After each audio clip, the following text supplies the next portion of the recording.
Mən İlhamə Məmmədova bu müraciəti ölkə rəhbərliyinə şəxsən hörmətli Mehriban xanım Əliyevaya ünvanlayıram. Mən qadın sahibkar kimi Nərimanov rayonunda yerləşən Gənclik Şadlıq Sarayının sahibi Bayramov Rövşən Güloğlanoğlu'nun vədlərinə inanaraq uşaqlarımın yeganə sığınacağı olan evimi satıb 125 min manat vəsaiti həmin obyektin təmirinə, avadanlıq işlərinə yatırmışam.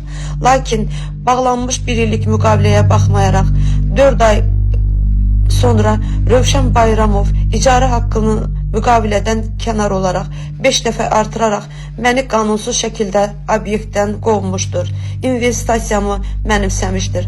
Hazırda mən evsiz və işsizəm. Rövşən Bayramov isə hər dəfə mən onunla əlaqə saxladıqda, zəng etdikdə belə səni yer üzündən silərəm, hara istəyirsən şikayət et deyərək hədə qorxu gəlir.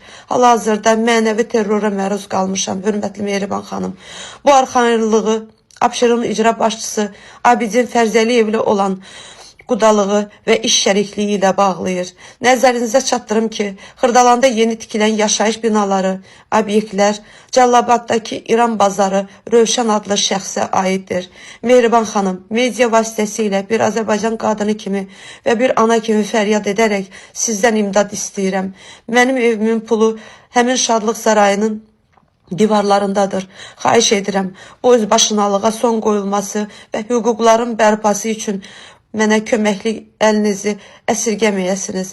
Öncədən sizə bir ana kimi təşəkkürümü və minnətdarlığımı bildirirəm.